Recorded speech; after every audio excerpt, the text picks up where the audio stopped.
what's kind of the story? You Okay, showed us kind of the. I came over, stayed the night at my folks' house for Halloween, just to be here, and in the process, I was woken up by screaming, and I stepped down, and my feet was already ankle deep in water, and that's when I realized there's water everywhere. We flipped on the lights, we got everybody in one room, got all the animals. Then we started picking up electronics, unplugging stuff. We went to try to pick stuff up higher and then higher, and then the water kept getting higher until where we couldn't move it nowhere else. It was just getting damaged. No matter if you tried to put it on the refrigerators float, whatever, all kinds of stuff.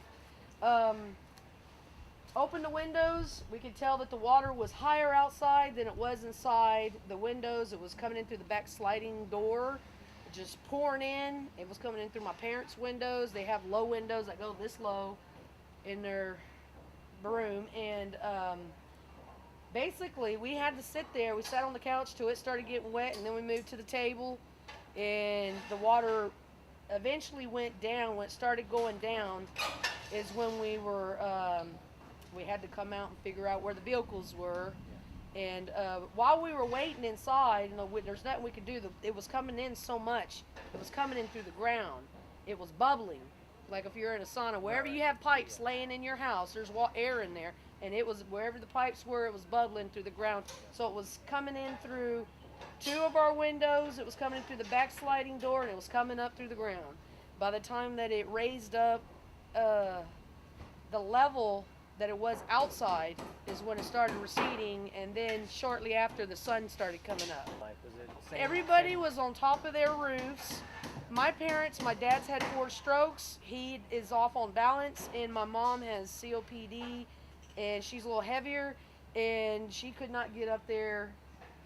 She couldn't climb a ladder. She can't breathe. She's on oxygen, and there's just no way.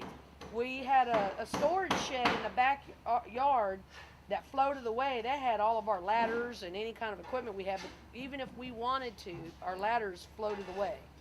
So we stayed in it until it started to go down. So we were just sitting in water, trying to stay calm. And all we can do is the pets are freaking out. We finally came to you know, realize the water's going down, because there's a point where it's still raising up and you're sitting this deep. What else are you going to do? Everybody else was on their roofs. So uh, we just waited. It started to go down, and when it started to go down, that's when we were able to find out where the vehicles were. There was a graveyard of about 25 vehicles on the pipeline, the green belt over here.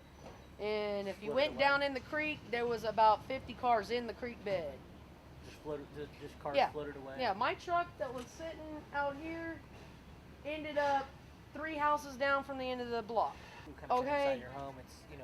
We don't have carpet in here, so that's a plus. We do have tile, so we were able to kind of sweep it out, but it's still. The goal is right now is to get the sheetrock out, and so it doesn't mold the baseboards, and it doesn't grow up in the wall. So if we can get any kind of financial help to rebuild what they have, is what the goal is now, because the buyout will only happen to certain people right away, and certain people are going to have to live where they're at, and they own their home, so they're thinking they're going to have to rebuild because they have nowhere to go. What do you want to tell people, like the people in Austin? What do you want the message to be to get out there? That we need help tearing out. If you got arms, we need more manpower, and we need vehicles to help move stuff if you have anything that's salvageable, and then we need manpower to tear out the sheetrock. So if you have any kind of tools or skills, come on out.